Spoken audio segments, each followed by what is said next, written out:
मिठू जी, मुझसे वादा करो, अगर मुझे कुछ हो गया तो मेरे बेटे को मेरी कमी महसूस नहीं होने दोगे। हरियाली, आप क्यों हर समय ऐसी बातें करती रहती हो? आपको कुछ नहीं होगा। मैं तेज नहीं उड़ सकती, मैं भाग नहीं सकती, मैं किसी भी वक्त किसी चील की पकड़ में आ सकती हूँ, इसलिए मुझे हर वक्त अपने बेटे की चिंता होती है। मिठू तोते का छोटा सा बेटा था जो अभी उड़ भी नहीं सकता था। एक दिन मिठू तोता और उसकी पत्नी हरियाली तोती अपने छोटे से बेटे को घर छोड़कर जंगल चले जाते हैं। दोनों पति पत्नी आमों के बाग में चले जाते हैं। वहाँ एक बड़ी चील छुप कर बैठी हुई थी जो तोते और तोती को देख लेती है। तोता और तोती, मैं तो आज तोती को खाऊंगी क्योंकि तोती को पकड़ना मेरे लिए आसान होगा।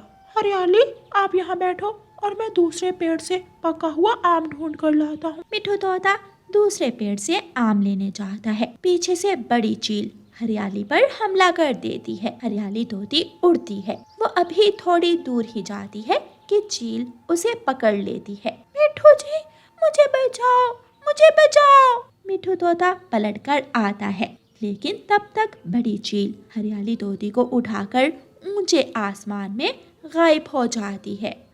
हरियाली, ये क्या हुआ? वही हुआ जिसका हमें डर था। अगर मुझे पहले मालूम होता तो कभी मैं तुम्हें अपने साथ ना लेकर आता। रोता हुआ मिठू तोता शाम को अपने घर लौट जाता है। पापा, मम्मा कहाँ है? मेरे बेटे, अब आपकी मम्मा कभी लौट कर नहीं आएंगी। आपकी मम्मा को चील ने खा लिया है। छोटा बच्चा रोने लग जाता है। वो अपने पापा के गले लग जाता है। मिठू तोता अपने बेटे छोटे मिठू को उठाता है और उसे लेकर रानो चिड़िया के घर के पास जाकर बैठ जाता है। रानो चिड़िया जब दाना लेकर अपने घर आती है तो मिठू तोता अपने बेटे को साथ लेकर रानो चिड़िया के पास जाता है। रानो चिड़िया, मैं बहुत मजबूर हूँ। मेरी पत्नी को कल एक चील ने खा लिया है। मेरा छोटा सा बेटा बिना माँ के मर जाएगा। तुम मेरे बेटे को अपने पास रख लो। लेकिन तोते भैया, मेरे 2 छोटे छोटे बच्चे हैं। मैं अपने बच्चों के साथ साथ छोटे मिठू का ख्याल कैसे रखूंगी?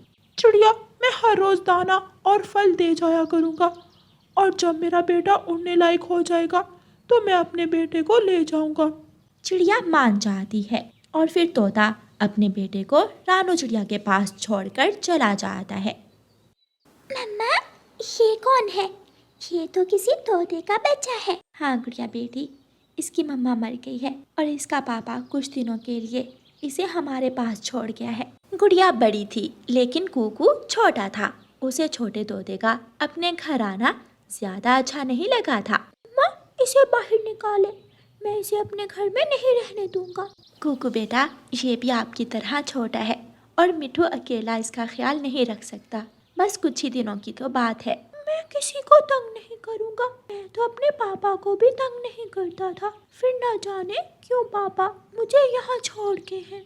मिठू तोता जंगल जंगल घूमता और जो दाना या फल मिलता वो लेकर सीधा रानो चिड़िया के घर आ जाता। रानो चिड़िया, ये कुछ फल मैं ढूंढ कर लाया हूँ। ये फल आप मेरे छोटे मिठू को भी दे और अपने बच्चों को भी दे देना। तोते भैया, मेरे बच्चों ने तो अभी अभी दाना खाया है। मैं ये फल छोटे मिठू को खिला दूंगी। दिन गुजरते गए और फिर एक दिन रानो चिड़िया छोटे मिठू और अपने बच्चों को साथ लेकर घर से निकलती है। छोटा मिठू रानो चिड़िया के कंधों पर बैठा हुआ था। छोटे मिठू बेटा, यहाँ बैठ जाओ और अब मैं आपको उड़ना सिखाऊंगी। लेकिन मुझे उड़ने से डर लगता है। मिठू भाई, कुछ नहीं होगा। जैसे मैं उड़ूंगी आप भी मेरे पीछे पीछे ऐसे ही उड़ने की कोशिश करना। गुड़िया छोटे मिठू की मदद करती है और थोड़ी ही देर बाद छोटा मिठू उड़ना सीख लेता है। बच्चों, आप यहाँ बैठो और मैं नदी से पानी पीकर वापस आती हूँ। मम्मा, मुझे भी पानी पीना है, मैं भी साथ जाऊंगी आपके। मम्मा चिड़िया गुड़िया को साथ लेकर नदी से पानी पीने चली जाती है। तुम गंदे हो, तुम हमारे घर में क्यों आए हो? अपने पापा के साथ चले जाओ, मुझे तुम अच्छे नहीं लगते हो। दोस्त, मेरे भाई, मैं अभी छोटा हूँ, मैंने उड़ना सीख लिया है। अब कुछ ही दिनों बाद मेरे पापा मुझे ले जाएंगे। कुकू छोटे मिठू के पास से उड़कर थोड़ी दूर जाकर बैठ जाता है और उसे घूरने लगता है। वही बड़ी चील जिसने छोटे मिट्ठू की मम्मा को खाया था वहाँ आ जाती है और कुकू को पकड़ने की कोशिश करती है। छोटा मिट्ठू तेजी से उड़ता है और बड़ी चील की आंखों पर जाकर अपनी तेज चोंच मारता है। चील की आंखों से खून बहने लगता है और बड़ी चील पेड़ से नीचे गिर जाती है। कुकू जल्दी चलो यहाँ से, जल्दी भागो। छोटा मिट्ठू कुकू को वहाँ से दूर ले जाता है। शुक्रिया मेरे दोस्त, मेरे भाई, आपने मेरी जान बचाई। अगर आप ना होते तो वो चील अब तक मुझे खा गई होती। एक भाई अपने भाई की खातिर कुछ भी कर सकता है, लेकिन अब मुझे जाना होगा। मुझे अपने पापा के पास जाना होगा क्योंकि मैंने उड़ना सीख लिया है। ये सुनकर कुकू रोने लग जाता है। मेरे भाई प्लीज आप मुझे छोड़कर मत जाना। उनकी मम्मा भी आ जाती है। कुकू अपनी मम्मा को सारी बात बताता है। मम्मा, कैसा हो सकता है कि छोटा मिट्ठू हमेशा हमारे साथ ही रहे? कुकू बेटा, अब आपको मालूम हुआ कि छोटा मिट्ठू आपसे कितना प्यार करता है। आपके भाई ने आपकी खातिर अपनी जान को खतरे में डाला। मम्मा सॉरी, मैं अपने भाई से लड़ाई करता था। कोई बात नहीं कुकू, सगे बहन भाई भी तो आपस में लड़ते ही हैं। फिर वो खुशी खुशी वापस लौट जाते हैं। प्यारे दोस्तों, इस कहानी को लाइक, अपने दोस्तों के साथ शेयर और चैनल को सब्सक्राइब करना बिल्कुल मत भूलना। आपका धन्यवाद। रानो चिड़िया की 7 बेटियां थीं। रानो चिड़िया का पति मर जाता है और उसकी जालिम सास उसे घर से निकाल देती है। रानो चिड़िया अपनी 7 बेटियों को साथ लेकर घने जंगल में एक पेड़ के नीचे बैठी हुई थी। मम्मा मम्मा, भूख लगी है। गुड़िया बेटी, आप अपनी छोटी बहनों का ख्याल रखो। मैं अभी आप सबके लिए दाना लेकर आती हूँ। रानो चिड़िया अपनी बेटियों से बहुत प्यार करती थी। वो अपनी बेटियों के लिए दाना लेने चली जाती है। रानो चिड़िया को बहुत मुश्किल से 2 दाने मिलते हैं और वो 2 दाने लेकर वापस उड़ती है। मम्मा, ये दाना मेरी छोटी बहन को दे दे, वो छोटी है, मेरा पेट तो भरा हुआ है। नहीं नहीं मम्मा, मुझे तो भूख नहीं है, आप ये दाना मुझसे छोटी बहन को दे दें। रानो चिड़िया अपनी बेटियों का आपस में प्यार देखकर बहुत खुश होती है। शाबाश मेरी बेटियों, हमेशा ऐसे ही आपस में प्यार से रहना। दिन तो मुश्किल से गुजर जाता है और फिर रात हो जाती है। रात गुजारने के लिए उन्हें किसी छत की तलाश थी। मम्मा चिड़िया अपनी बेटियों को साथ लेकर तोते के घर जाती है। चिड़िया रानी, आप अकेली होती तो कोई बात ना थी, लेकिन आपके साथ आपकी 7 बेटियां भी हैं। मैं आप सबको अपने घर में कैसे रख सकता हूँ? ठीक है तोते भैया, मैं अपनी बेटियों को छोड़ तो नहीं सकती। फिर रानो चिड़िया अपनी 7 बेटियों को साथ लेकर कौवे के घर जाती है। चिड़िया चिड़िया, ना ना, मेरे घर में इतनी जगह नहीं है जो मैं तुम्हें अपने घर में रख सकूं। तुम ऐसा करो, कबूतर के घर चली जाओ। कबूतर का घर बड़ा है। मम्मा, कोई फायदा नहीं है, कोई भी पक्षी हमें अपने घर में नहीं रखेगा। तभी तेज बारिश शुरू हो जाती है। अब मम्मा चिड़िया बहुत ज्यादा परेशान हो जाती है। मेरी बेटियों, मेरे साथ चलो, एक बार हम आपकी दादों के पास जाते हैं। शायद तेज बारिश में आपको भीगता हुआ देखकर आपकी दादों को रहम आ जाए। फिर रानो चिड़िया अपनी बेटियों को लेकर वापस जाती है। सासू माँ, कृपया करें, एक बार दरवाज़ा खोल दें, हम सब घर के एक कोने में बैठकर रात गुजार लेंगे। सासू माँ प्लीज। दादो, दादो दरवाजा खोल दे, आपकी गुड़िया भीग रही है। अगर मेरे पापा जिंदा होते तो वो कभी भी मुझे बारिश में ना भीगने देते। दादू को प्यार था तो थोड़ा बहुत गुड़िया से था। वो दरवाज़ा खोलती है। अब आई अकल ठिकाने। अच्छा ठीक है गुड़िया बेटी, तुम अंदर आ जाओ, मैं तुमको अपने घर में आने देती हूँ। मेरी मम्मा और मेरी दूसरी बहनें भी आएंगी। अगर वो नहीं आएंगी तो मैं भी नहीं आऊंगी। तो फिर जाओ तुम भी, इनके साथ ही बारिश में भीगो। दादो जोर से दरवाज़ा बंद कर लेती है। मम्मा चिड़िया अपनी बेटियों को साथ लेकर एक बार फिर से उड़ती है। वो उड़ती उड़ती इंसानों की बस्ती की तरफ पहुंच जाती है। किसान के घर के बाहर किसान की गाय खड़ी थी। रानो चिड़िया गाय के पास छपरे के नीचे जाकर बैठ जाती है। क्या आपको भी किसी ने घर से निकाल दिया है? हाँ, मुझे और मेरी बेटियों को मेरी सास ने घर से निकाल दिया है। चिंता ना करो, जब तक बारिश हो रही है आप मेरे पास बैठ जाओ, और जब बारिश रुकेगी तो मेरी मालकिन आपकी मदद ज़रूर करेगी। रानू चिड़िया अपनी बेटियों को लेकर गाय के पास छपरे के नीचे बैठी रहती है। सारी रात रानू चिड़िया वहाँ गुजारती है और फिर जैसे ही सुबह होती है, किसान की पत्नी बाल्टी हाथ में लिए अपनी गाय का दूध निकालने आती है। अरे छोटी चिड़िया, तुम अपनी बेटियों के साथ यहाँ क्या कर रही हो? माँ जी, मुझे मेरी सास ने घर से निकाल दिया है और मैं अपने दोस्तों के पास भी गई, लेकिन किसी ने मेरी मदद नहीं की और मैं बारिश में भीगती हुई यहाँ आ गई। बारिश रुक गई है, इससे पहले कि दोबारा बारिश शुरू हो आपको अपना घर बनाना चाहिए। मैं मदद करूँगी आपकी, मेरे साथ आओ।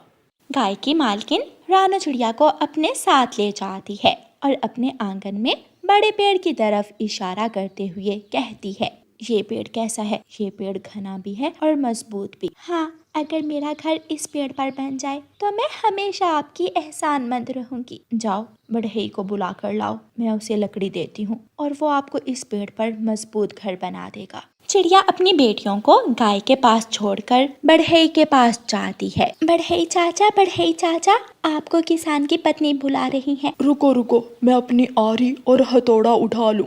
चिड़िया बढ़ई को बुला लाती है। बढ़ई, इस बड़े पेड़ पर चिड़िया और इसके बच्चों के लिए सुरक्षित घर बना दो। मैं तुम्हें मीठे चावल बनाकर खिलाऊंगी और सिक्के भी दूंगी। ये सुनकर बढ़ई खुश हो जाता है और चिड़िया के लिए घर बनाने का काम शुरू करता है। गुड़िया बहन, मुझे मम्मा के पास जाना है। छोटी, चुप कर जाओ, आपको देखकर दूसरी बहनें भी रोना शुरू कर देंगी। मम्मा हमारे लिए घर बना रही हैं। शाम तक रानू चिड़िया का घर बन जाता है और वो अपने बच्चों को लेकर अपने घर में बैठ जाती है। आज रानू चिड़िया बहुत खुश थी क्योंकि उसके पास अपना घर जो था। कुछ दिनों बाद रानू की सास बीमार हो जाती है। कोई भी उसकी मदद करने वाला ना था। वो घर के बाहर गिरी पड़ी थी। कव्वे, मुझे मेरे घर तक छोड़ आओ। कहाँ है तुम्हारी 7 पोतियां? अगर वो होती तो आज वो तुम्हारी मदद करती। ऐसे कहते हुए कौवा वहाँ से चला जाता है और रानू चिड़िया की सास कड़ी धूप में पड़ी अपने किए पर पछता रही थी। रानू चिड़िया बहुत खुश थी और उसने जान लिया था कि मुश्किल वक्त में जो दोस्त मदद ना करे वो कभी दोस्त नहीं होता। इसलिए चिड़िया दोबारा जंगल नहीं जाती और अपनी बेटियों के साथ उसी घर में रहती है। प्यारे दोस्तों, इस कहानी को लाइक, अपने दोस्तों के साथ शेयर और चैनल को सब्सक्राइब करना बिल्कुल मत भूलना। आपका धन्यवाद।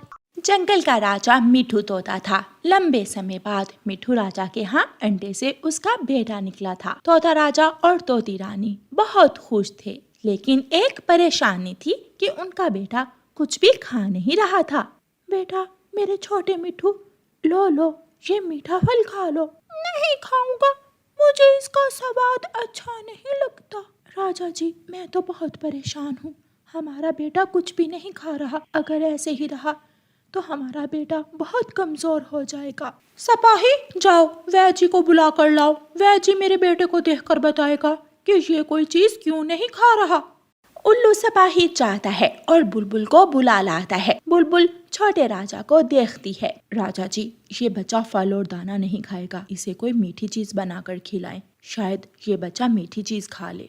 तोता राजा जंगल के पक्षियों को बुलाता है और उनसे कहता है, पक्षियों, तुम में से जिस पक्षी की बनाई हुई चीज मेरा बेटा शौक से खाएगा, मैं उसे बहुत बड़ा इनाम दूंगा। राजा जी, चिंता ना करें, मैं एक ऐसी चीज बनाकर लाऊंगी जो छोटा राजा बहुत शौक से खाएगा। राजा जी, मैं जो बनाकर लाऊंगी वो खाकर छोटा राजा खुश हो जाएगा। फिर रानू चिड़िया अपने घर जाती है और छोटे राजा के लिए दाल और चावल से खिचड़ी तैयार करती है और उसमें थोड़ी शक्कर मिलाकर पकाती है। अगर छोटे राजा को मेरी बनाई हुई खिचड़ी पसंद आ गई तो मुझे राजा जी से बड़ा इनाम मिलेगा। कालू जी, चिंता ना करो, इनाम तो मैं ही लूंगी। मैंने दाल चावल बनाए हैं, छोटे राजा को मेरे बनाए हुए दाल चावल बहुत पसंद आएंगे। गौरी, कहीं ऐसा ना हो कि छोटे राजा को चिड़िया की बनाई हुई कोई चीज पसंद आ जाए और वो मिठू राजा से इनाम ले ले। ऐसा कभी नहीं होगा। दूसरे दिन रानू चिड़िया दाल चावल और फलों से बनाई हुई खिचड़ी मिठू राजा के महल में ले जाती है। गौरी कव्वी भी दाल चावल बनाकर ले जाती है। छोटा मिठू दाल चावल खाता है। नहीं खाऊंगा, मैं मैं ये दाल चावल नहीं खाऊंगा। अब रानो चिड़िया की बनाई हुई खिचड़ी मेरे बेटे के सामने रखो। चिड़िया अपनी फलों से बनाई हुई खिचड़ी छोटे राजा के सामने रखती है। छोटा राजा फलों की खिचड़ी खाता है जो उसे बहुत पसंद आती है। मैं ये खाऊंगा पिताजी, मुझे ये खिचड़ी बहुत पसंद आई है। ये देखकर गौरी कव्वी तो जल जाती है और वहाँ से भाग जाती है। रानो चिड़िया, आप मेरे बेटे के लिए हर रोज फलों से खिचड़ी बना कर ले आना और तुम्हें इसके बदले जो मांगोगी मिलेगा। रानो चिड़िया बहुत खुश होती है। रानो चिड़िया को तोते राजा से बड़ा इनाम मिलता है। रानो चिड़िया दूसरे ही दिन अपने घर को रंग करवाती है और नया बना लेती है। कालू जी, कुछ करो, मुझसे ये सब नहीं देखा जाता। अगर ऐसे ही रानो चिड़िया मिठू राजा के करीब होती गई तो मुझसे आगे निकल जाएगी। आज उसने घर को रंग करवाया है, कल नया घर भी ले लेगी। उस चिड़िया का कुछ करना ही होगा। दूसरे दिन रानो चिड़िया छोटे राजा को फलों की खिचड़ी खिलाने अपने घर ले जाती है। ये फलों की खिचड़ी बहुत स्वादिष्ट है। बेटा जल्दी से खिचड़ी खा लो और फिर मैं आपको महल में छोड़ आती हूँ। रानो चिड़िया छोटे राजा को लेकर अपने घर से निकलती है। रास्ते में कौवे बैठे हुए थे। कालू जी, अगर किसी तरह इस छोटे राजा को ठिकाने लगा दें तो चिड़िया फंस जाएगी। तुम किसी तरह चिड़िया को छोटे मिठू से अलग करो, बाकी का काम मैं कर लूंगा। गौरी कव्वी चिड़िया को आवाज देती है। चिड़िया चिड़िया, ये लकड़ियों की गठरी तो मेरे सर पर रखवा दो। बेटा आप यहाँ बैठो, मैं गौरी कव्वी की मदद करके अभी आती हूँ। रानो चिड़िया छोटे मिठू को एक पेड़ पर बिठाकर गौरी कव्वी के पास जाती है। पीछे से कालू कौवा तेजी से आता है और छोटे मिठू को उठाकर भाग जाता है। जब रानो चिड़िया वापस आती है तो छोटे मिठू को ना देखकर रोने लग जाती है। कहाँ चला गया छोटा मिठू?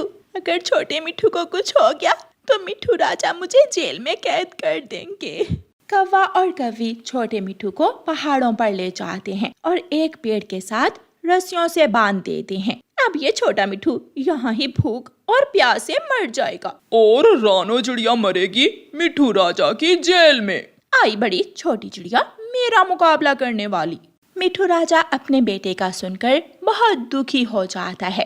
चिड़िया, अगर तुम मेरे बेटे की रक्षा नहीं कर सकती थी तो उसे क्यों अपने साथ लेकर गई थी? राजा जी क्षमा चाहती हूँ, मुझे क्या मालूम था कि छोटा मिठू खो जाएगा, मुझे माफ कर दें। जब तक मेरा बेटा नहीं मिल जाता इस चिड़िया को पिंजरे में कैद कर दें। कबूतर शाम को दूसरे जंगल से वापस लौट रहा था। कबूतर छोटे राजा मिठू को पेड़ के साथ बंधा हुआ देख लेता है। अरे ये तो छोटा मिठू राजा है, इसे यहाँ किसने बांध दिया है? कबूतर छोटे राजा मिठू को आजाद करके महल में ले जाता है। पिताजी पिताजी, मुझे कौवे और कौवी ने उठाकर पहाड़ों के पास पेड़ से बांध दिया था। अगर कबूतर अंकल ना आते तो मैं वहाँ ही मर जाता। ये सुनकर मिठू राजा गुस्से में आ जाता है। कौवे और कौवी को बुलाओ। सिपाही जाता है। तुम दोनों को मिठू राजा बुला रहा है, शायद कोई इनाम देना है तुम दोनों को। कालू जी देखा, रास्ता साफ हो गया। अब मिठू राजा चिड़िया से नफरत करेगा और हम दोनों को महल में ऊंची जगह मिलेगी। कौवा और कव्वी जैसे ही महल में पहुंचते हैं तो छोटे मिठू राजा को देखकर डर जाते हैं। पिताजी पिताजी, यही वो कौवे हैं। फिर मिठू राजा कौवों को पकड़कर पिंजरों में कैद करवा देता है और रानो चिड़िया को आजाद कर देता है। कौवे पिंजरे में रो रहे थे और रानो चिड़िया की इज्जत मिठू राजा की नजर में और भी बढ़ जाती है। प्यारे दोस्तों, इस कहानी को लाइक, अपने दोस्तों के साथ शेयर और चैनल को सब्सक्राइब करना बिल्कुल मत भूलना। आपका धन्यवाद।